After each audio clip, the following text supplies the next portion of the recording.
Adapun beberapa organisasi perdagangan bebas yaitu ada 3. Salah satunya yaitu ada CAFTA, NAFTA, dan AFTA. Berikut penjelasannya lebih lanjut. AFTA, ASEAN Free Trade Area, merupakan suatu kerjasama regional di Asia Tenggara untuk menghapuskan hambatan perdagangan antara negara-negara ASEAN.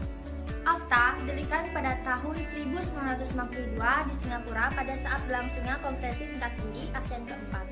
Organisasi ini sudah terbentuk atas kesepakatan negara-negara di ASEAN untuk membentuk suatu zona perdagangan bebas dalam rangka meningkatkan daya saing ekonomi dengan membentuk prediksi di pasar regional.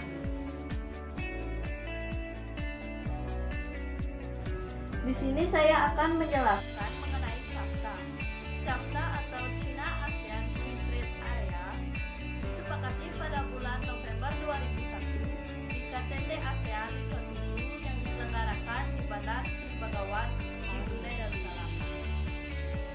CAFTA merupakan kesepakatan antara negara anggota ASEAN dengan negara China untuk mewujudkan kawasan perdagangan bebas. Hal ini diwujudkan dengan jalan menghilangkan atau mengurangi hambatan-hambatan perdagangan barang baik tarif maupun non-tarif, meningkatkan akses pasar jasa, ketentuan investasi, dan peningkatan kerjasama ekonomi untuk mendorong hubungan perekonomian. Keberadaan CAFTA memiliki beberapa ketentuan, yaitu perdagangan jasa lintas batas, jasa keuangan, investasi, akses pasar, dan pertanian. Tujuan CAFTA adalah memperkuat dan meningkatkan kerjasama ekonomi, perdagangan, dan investasi di antara anggota secara progresif dan meningkatkan suatu sistem yang transparan untuk mempermudah investasi.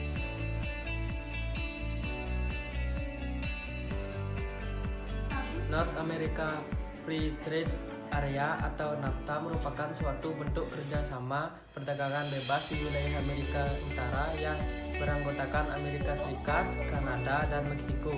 Awalnya NAFTA didirikan pada tanggal 12 Agustus 1992 di wilayah Washington DC oleh wakil dari pemerintahan Kanada dan Amerika Serikat.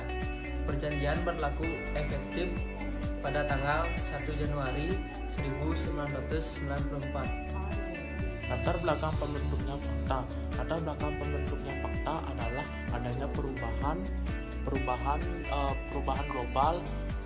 global baik di bidang ekonomi, perdagangan maupun informasi, dan perubahan internal. Perubahan internal yaitu kemajuan ekonomi negara anggota hasil kerjasama yang blok lainnya kurang mengembirakan.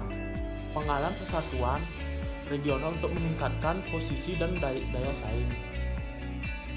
Tujuan NAFTA diantaranya adalah menciptakan perdagangan bebas antara anggota NAFTA. Hal ini dilakukan dengan cara menghilangkan hambatan tarif dan hambatan non-tarif dalam perdagangan.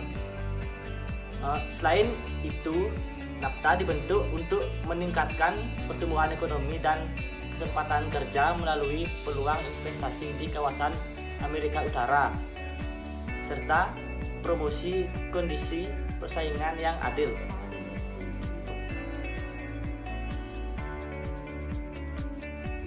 Sekian materi yang dapat kami bahas. Apabila ada kesalahan kata, kami mohon maaf. Sekian dan terima kasih.